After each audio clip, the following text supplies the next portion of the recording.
Hello, everybody, and welcome to We Measure the World, a podcast produced by scientists for scientists. How do we adapt to urban heat island plus climate change?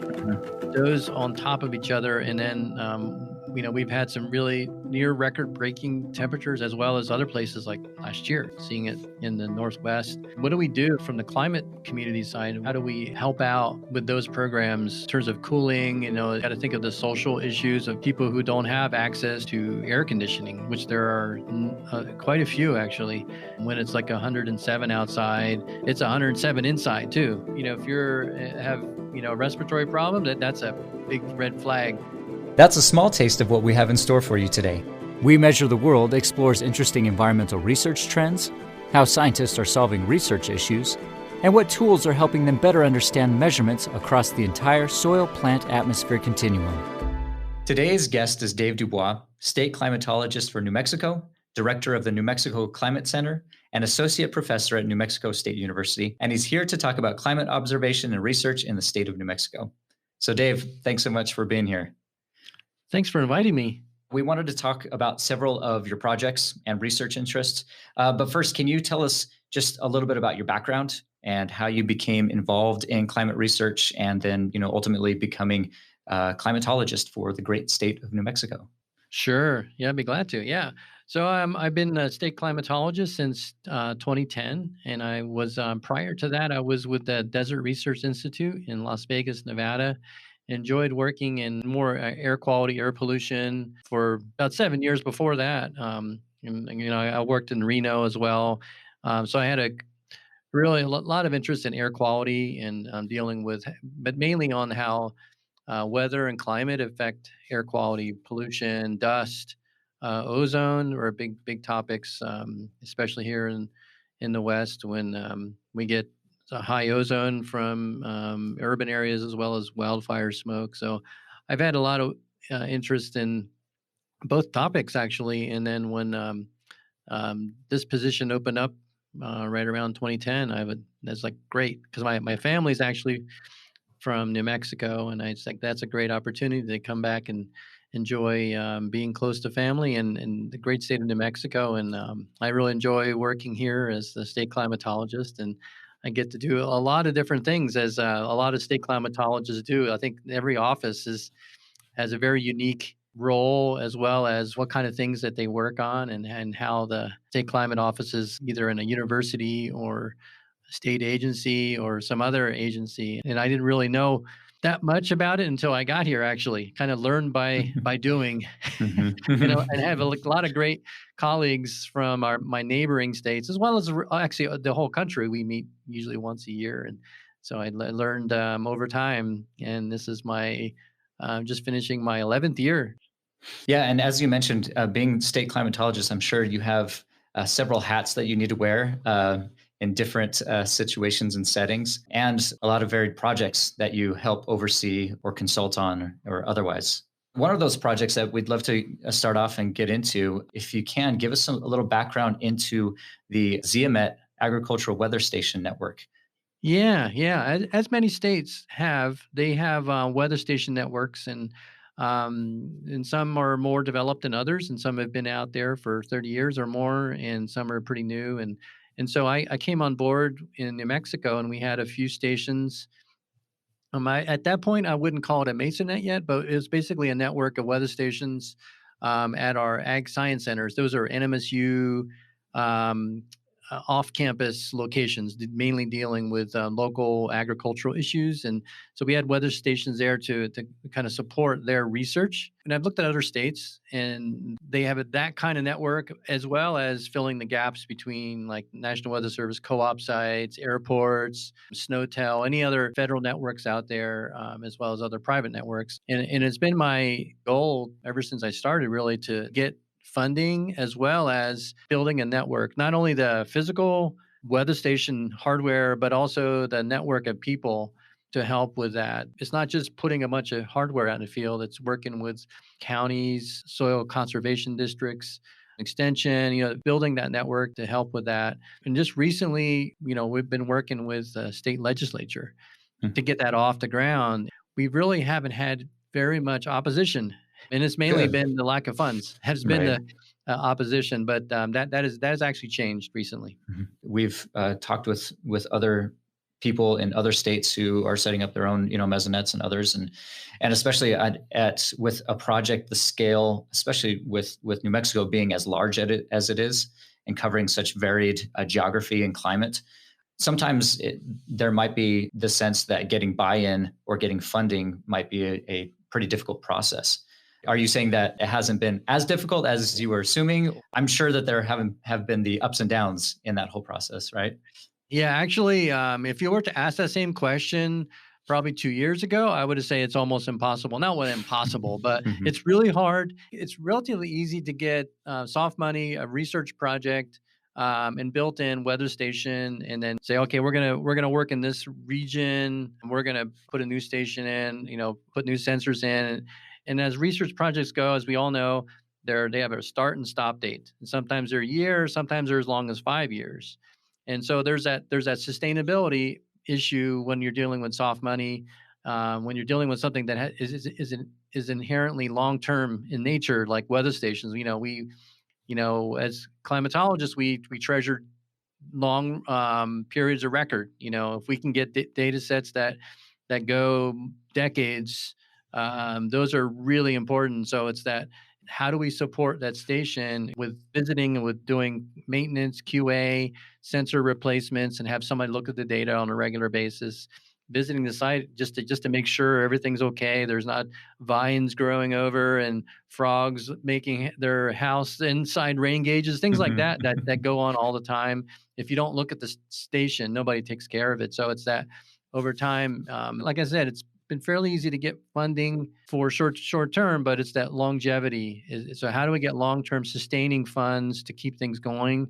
In the past, we've used locals with our university to help out. Can you go by the station every month, check the rain gauge, make sure the weeds aren't covering things, and replace the battery on a regular basis, things like that.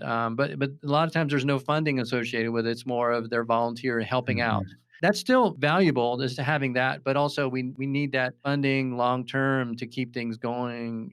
When things fail, either a flood or a wildfire, lightning. I mean, a lot of things that go wrong, and just a lifetime of the sensors. We got to put that in some kind of budget, and that's what's been really hard. We got our funding going through stakeholders, meaning folks who use the data. They were really interested in having more data because co-op network is sparse, especially in the West.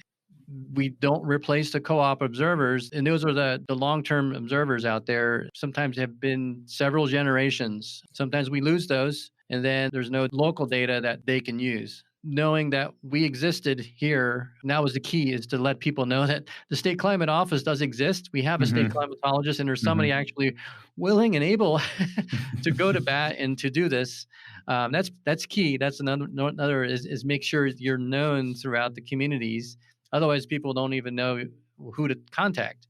And getting that buyout and say, hey, we are here. We can do this. We just need help, and making it a high priority in states, in like state agencies, or even eventually into a legislative Hmm. bill. Hmm. And that's kind of how we got started. And it's been several years in process. It wasn't just like boom there. It took a lot of work in getting people, and the National Weather Service forecast offices have been really key in that. And so if you're interested in doing this, is getting them on board and getting to know them and partnering with them and getting support. And with New Mexico, we've been working with the drought community to get, okay, where are gaps in knowledge of drought where we have. And so, I mean, we've used CoCoRaHS to help with that, but we really need that automated, or another co-op stations, or we can get a Mesonet station. That Hmm. that's going to be a big deal. Would you say that you've had any other champions of the project within both private and public sector, or even within government agencies or legislature? Weather Service has been our key champion. We have three forecast offices that serve New Mexico. We got Midland, Albuquerque, and Santa Teresa, which is near El Paso, and all three have been, say, yeah, we need more data.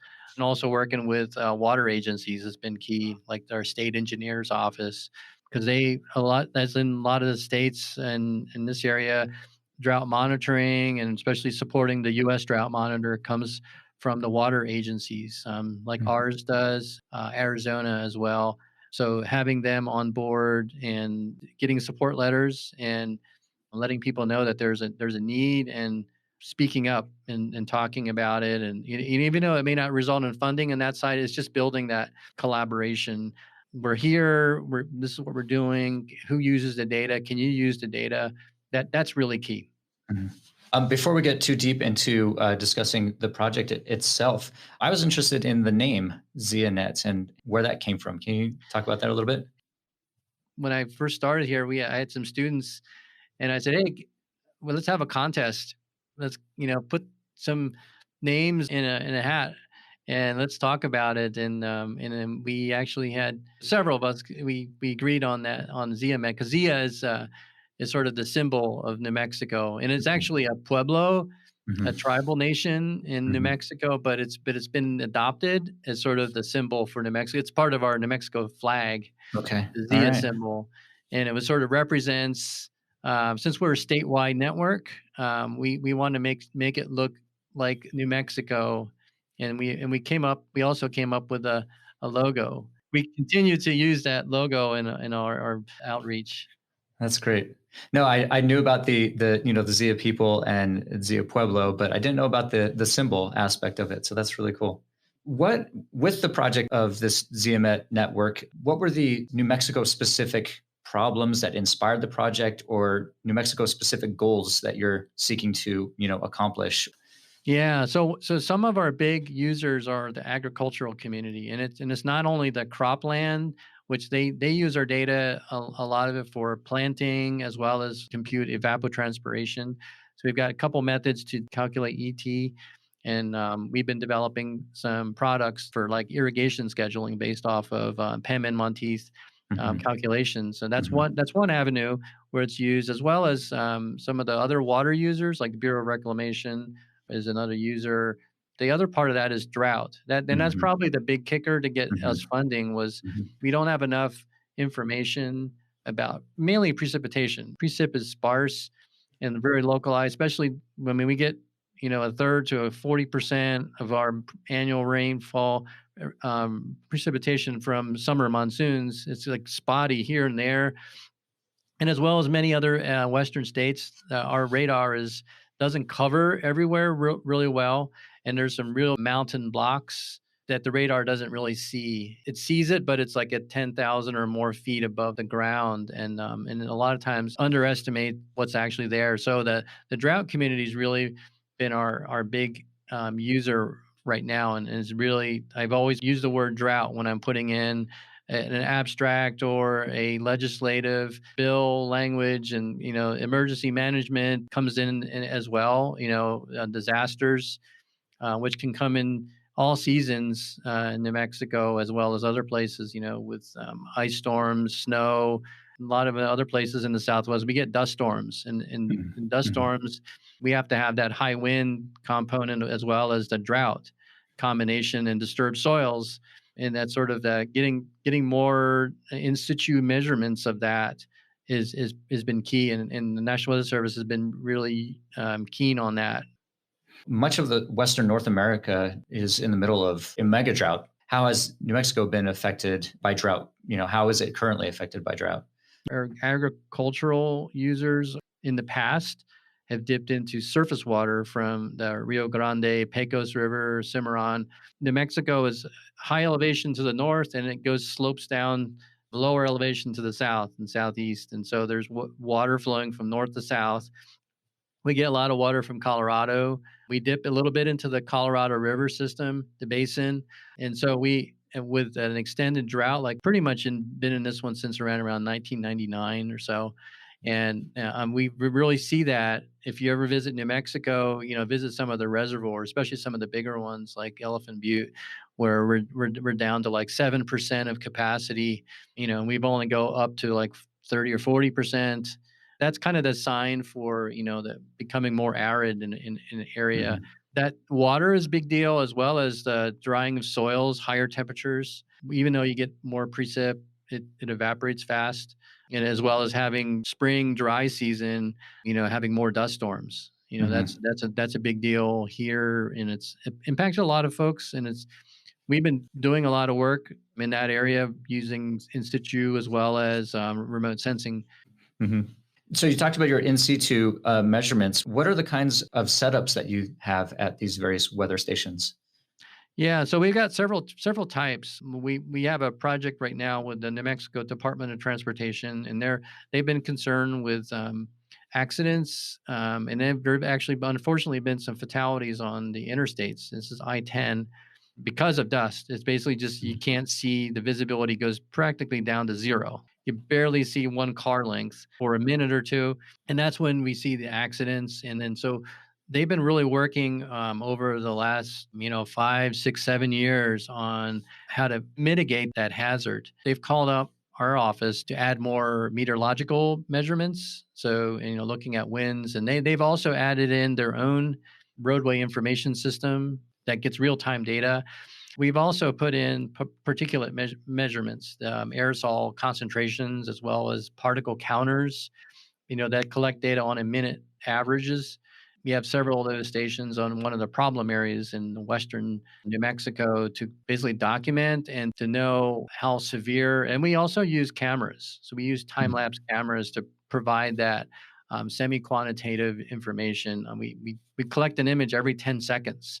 So we get a sense of, like, movies of dust storms. And we've got about 6 years of 10-minute data to get a sense of the dynamics, how dust storms behave, how far you can see. We use, like, the fences, the barbed wire fences. How many posts can you see? And then if Hmm. it's really bad, you can't even see the next post. And Hmm. it's gotten that bad in some Wow. places. Huh. And then it kind of pegs out our optical dust measurements and at times. And we've been starting to use soil moisture measurements. Every soil is different underneath the stations, but it's sort of that, if it does rain a tenth of an inch or even a hundredth of an inch, how long does it take for that to dry out? Hmm. The soil evaporation process to see dust again. And we Hmm. found that evaporation is really rapid, and it takes just a day rain, and then it's ready for dust emission the next day in some cases. Hmm. So it does so it does it's not really, wetting the ground doesn't really help a lot in some Hmm. cases because of that heating, that diurnal Hmm. heating, intense heating. So it's that learning process, for us as a aerosol weather person, climate person. It's that, the soil when we talk to the soil people about that and say, "Oh, yeah, yeah, that makes sense," Hmm. but Hmm. actually having data to support that. So, with this network, are you trying to get into weather and climate prediction and forecasting as opposed to just seeing what is happening at one time at one spot? That has been on my mind over time. Is once you get enough data, and it's sort of like, question is how much is enough? It's Mhm. that is getting enough dust storm events to create some statistics. And also, we've been asking around about using machine learning methods, training these systems to identify when they occur, and then knowing when we use, like, cameras, we know for sure the dust occurs. Then what did the data look like before that? What was the preceding 10 minutes, hour, several hours before that? Can we see any pattern emerging? And that's kind of the direction we're heading. We just started dabbling into that with classifying some of the imagery using some machine learning methods. That's a whole nother, that's out of Mhm. my skill area, with the computer science aspect of that. I think the future is using those kind of methods to help out. I know there's ways to look at deterministic methods, sort of looking at, like, a HRRR forecast model combined with radar and other in situ mesonets. That has a definite role. But I think that's complementary is using the data approach, coming in from the data. What is the data seeing, as opposed to looking at the mesoscale models, like the Mhm. WRF model. And I think there's roles for both. Yeah, yeah. Um, I had a question about dealing with variability. So, for our audience who have never been to New Mexico, it is not all desert like you might have seen on TV or in film. It does have a great deal of topographic, geographic, and climatological variability. It's moving from the Great Plains into the Rocky Mountains, Colorado Plateau. There are deserts, hot and cold deserts, but does this present more of a challenge to you, or is it something where you're saying, yes, let's go, let's figure out what's going on in New Mexico with the great variability that we do see there?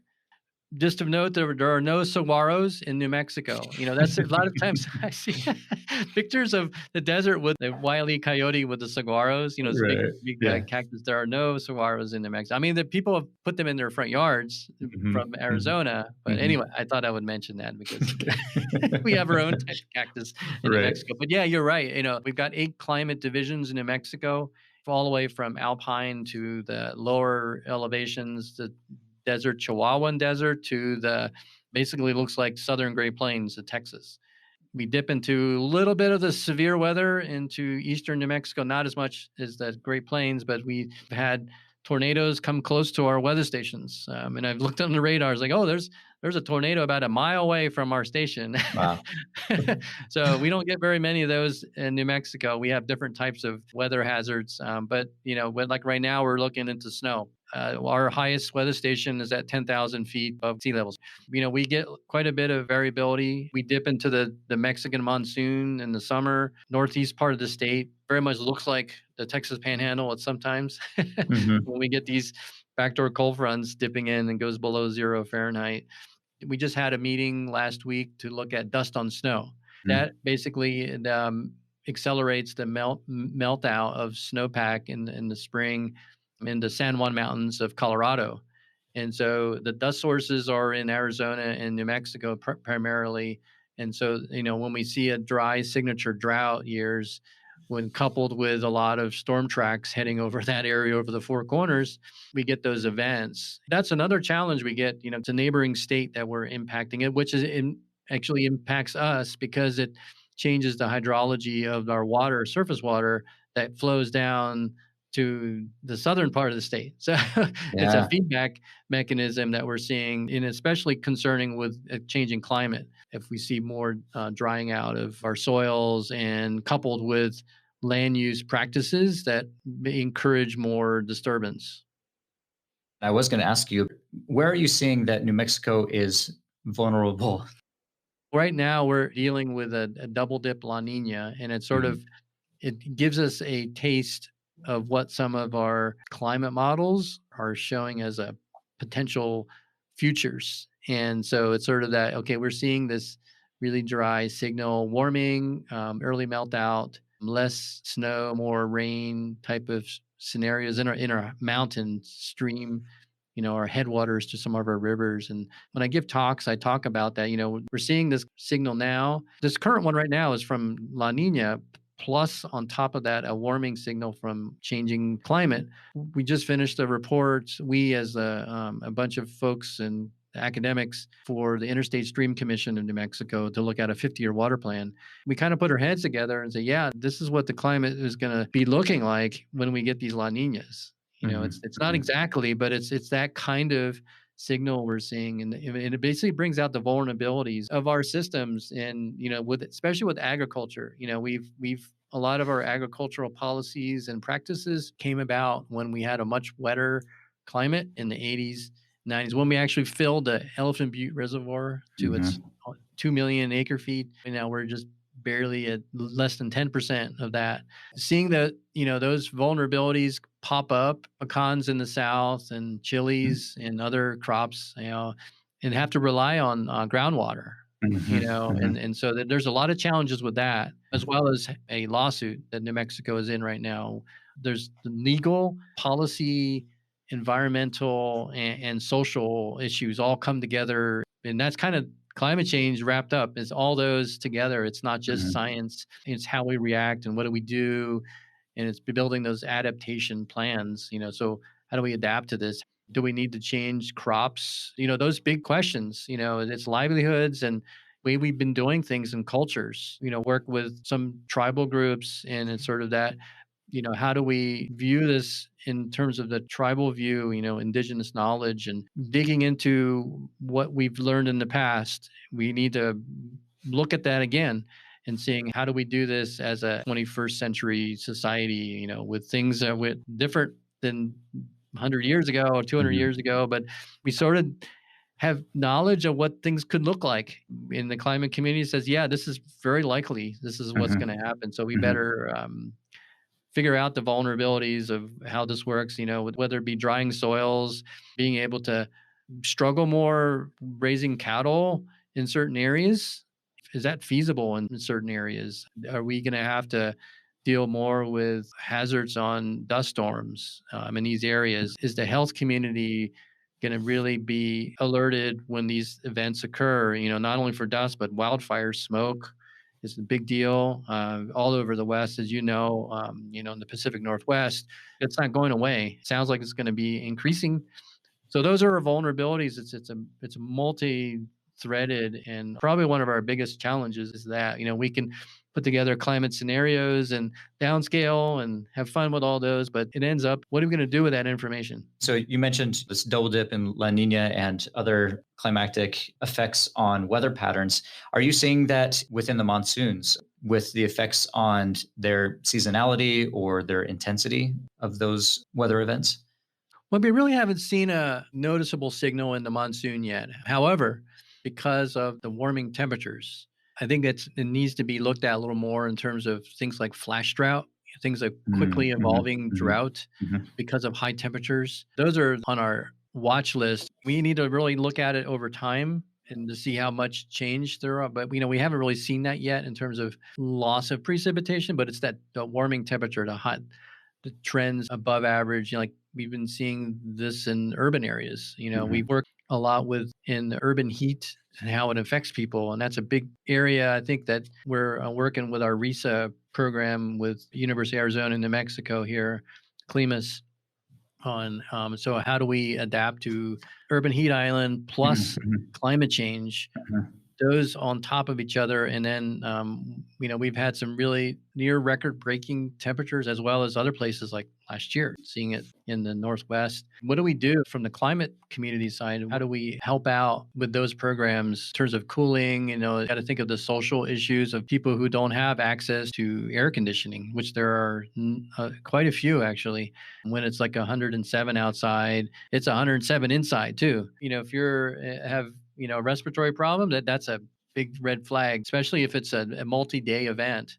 And they're living in an area where there's no relief. It's all pavement and concrete, very little trees. So Mhm, you don't even get shade, other than your house, and mhm, those are the kind of issues that are really popping up now and looking at on their future. And we need to address those now. And we have to use sensors inside people's houses and as well as outside urban heat island. mhm. How bad is it? As well as the other things that go on to exacerbate, like ozone, on Right. top of high temperatures.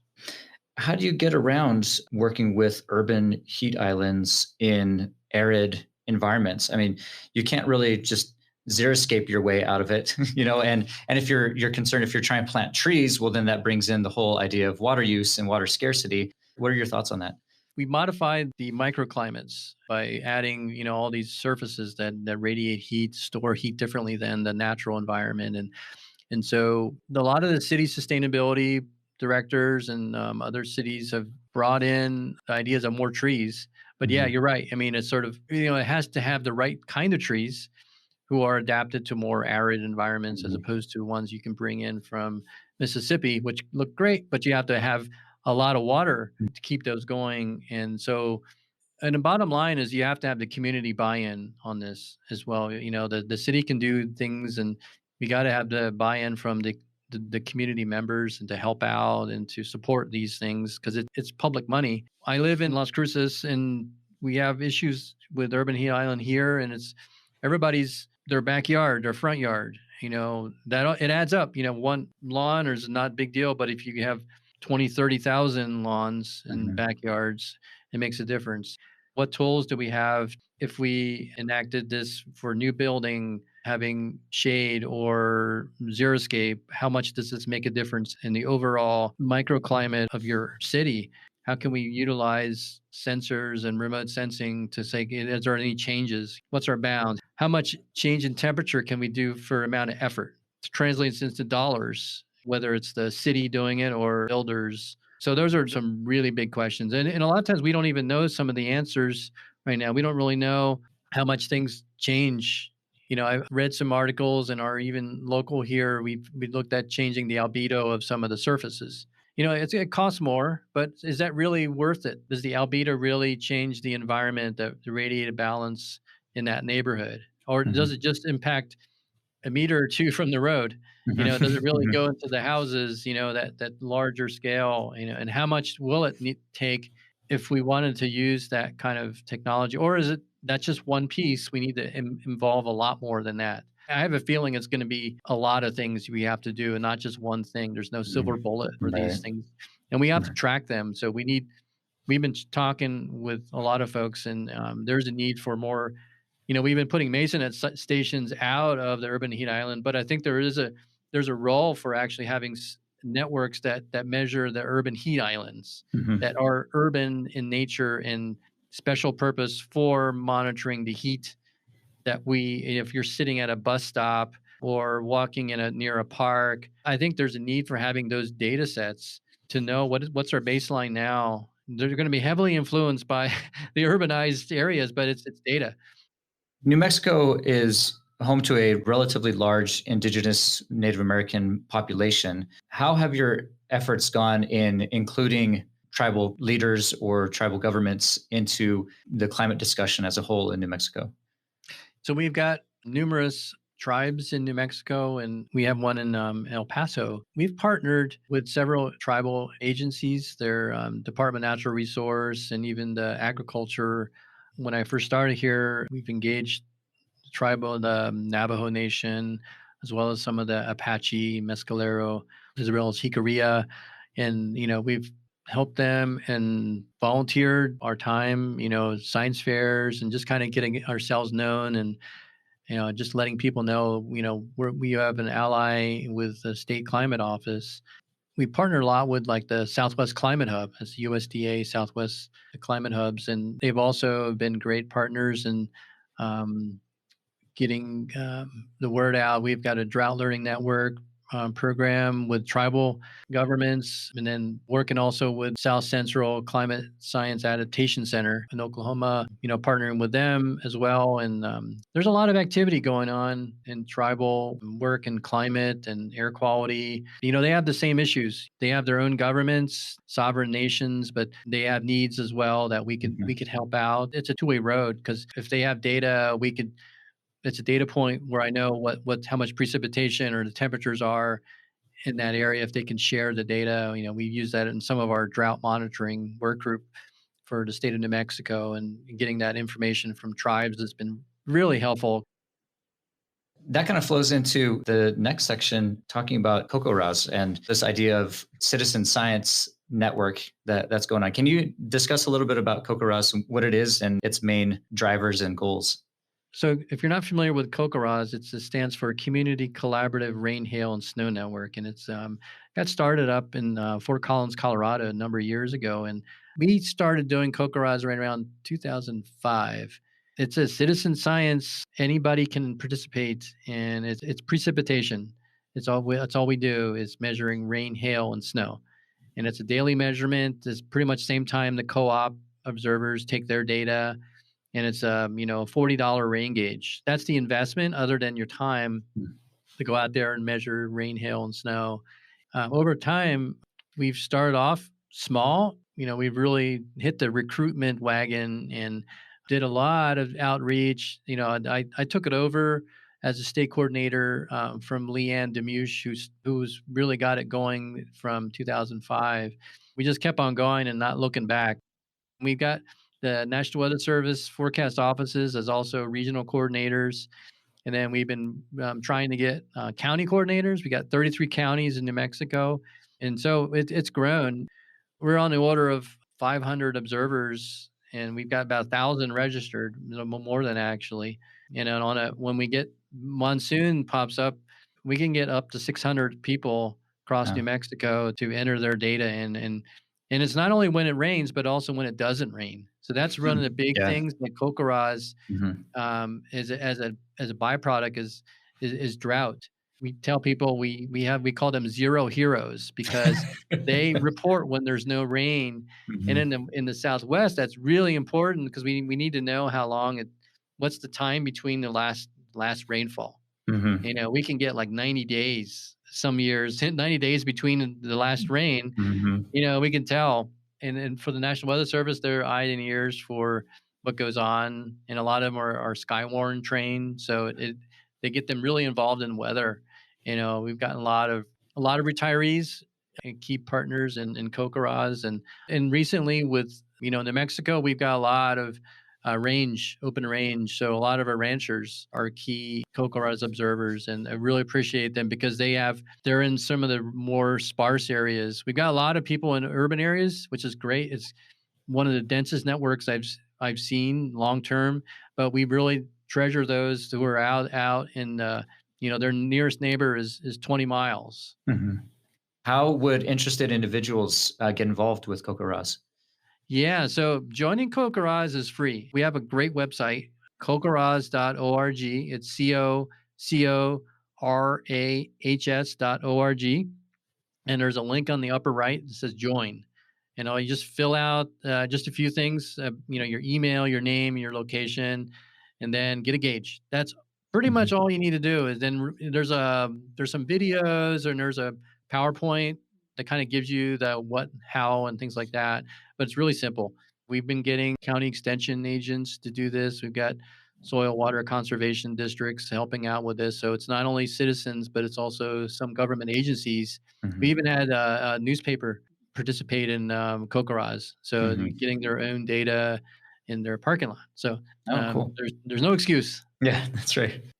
I was interested coming back to dust pollution. You had mentioned some of the mitigative measures that might be employed to help with dust pollution. I was wondering if you could go into a bit more detail about preventative and mitigative measures when it comes to dust. Yeah. So the recipe for these dust storms, of course, you've got the environmental lack of precipitation, high winds, but then there's also the soil component. Dry soils as well as disturbance level. As I go out and survey some of our weather stations to do maintenance or some of our dust control area projects. It's amazing depending on the type of management, the land cover management makes a big difference. Hmm. I won't mention any names or anything, but like it's sort of this areas where I can see on one side of the fence has been overgrazed, and then on the other side of the fence is they've limited animal interaction and letting the grass grow up. When the wind blows, you can see the dust coming off that overgrazed area, Hmm. large quantities, and very little or none coming off of the protected cover where there's some vegetation on it. I'm not Hmm. saying anything about the negatives of animals or anything, but it's sort of how do we manage that to minimize dust in certain areas. I've done some tours in some ranches where they've addressed that, knowing that there's wind erosion, which is a loss of the organic layers on the top. They really wanted to keep the soil down. So they've changed their management of how the grass grows and moving them around, moving animals around, letting the grass grow up and then Hmm. going, moving them. So there's like a lot of different ways of doing that. It all depends on, who's doing it. It's a difficult problem to manage. 'Cause, we've seen small areas that actually gone into desertification.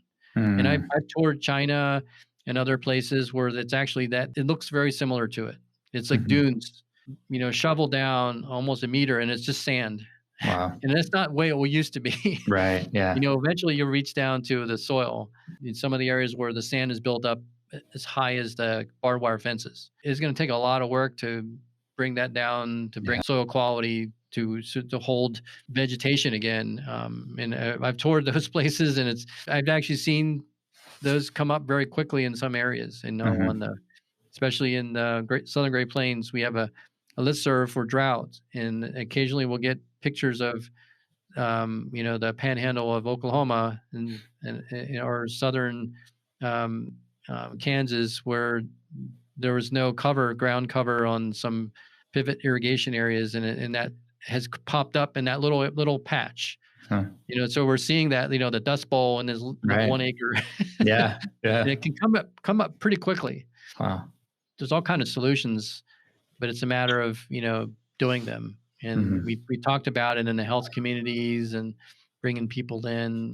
We've got a lot of tools and resources out there, but it's ultimately the land managers, whoever's managing is the key. Right. Right. Um, you mentioned in passing a while ago,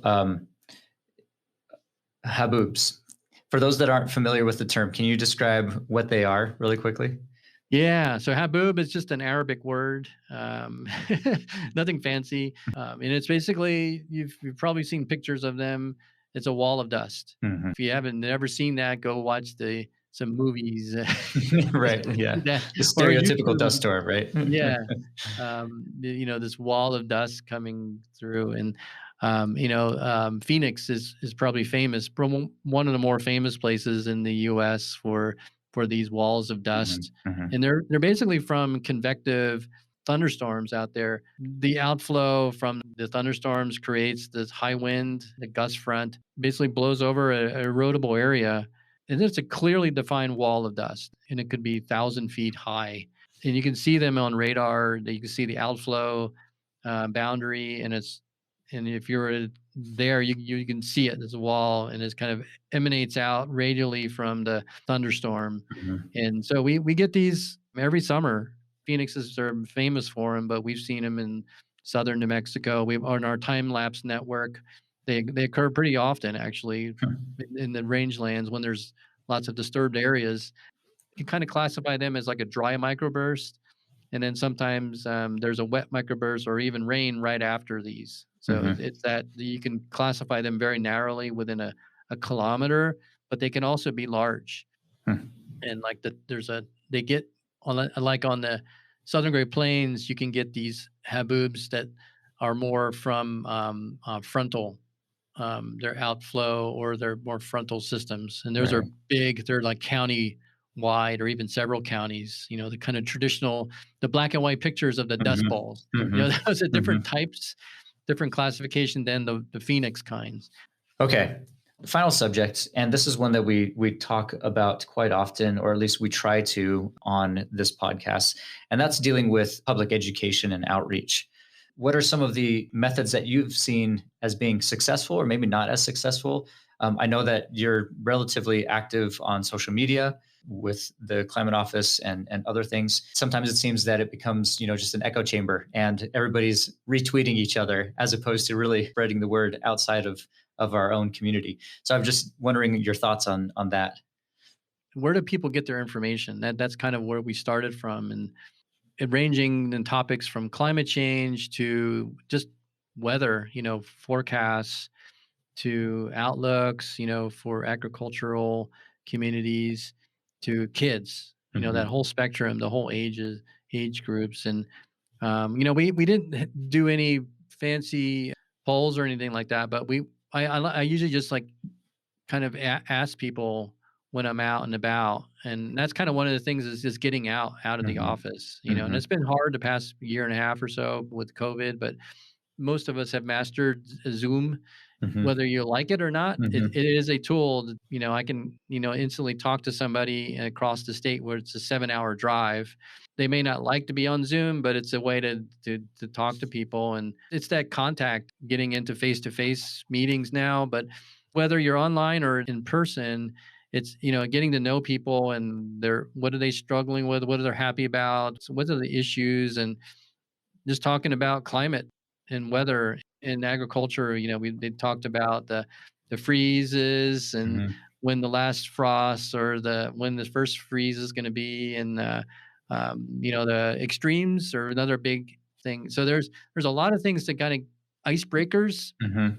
to get conversation started. I don't almost never talk directly about climate change first. Mhm. I always like to kind of get a even ground and in terms of, what have you seen, what has it been Mhm. like, how has this year been, and if there are producers, what kind of things have they seen compared to other years, and we may not even get to climate change on, in some of the conversations, and Mhm. and I think that's good. I think that's I mean, we may get it if we're to that point where I've maybe talked to them a little longer, get a sense of where they are. I'll likely bring up climate change, and I don't want to alienate people, and because it has turned into a politicized topic, Hmm. and so I'd rather talk more about what's big on their radar, what's impacting them, what are they concerned about, and then I like to eventually talk about ways they can help.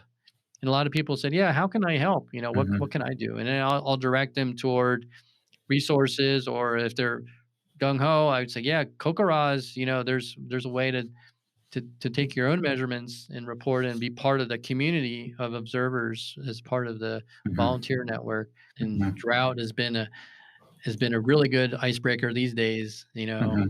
I talk a lot. People in northern New Mexico have very different experiences than southern New Mexico, although Hmm. there's some things in common. Social media has played a big role in that. We've got several Twitter accounts. I have NM Climate, and then I have a student doing CoCoRaHS, NM underscore CoCoRaHS. And we try to.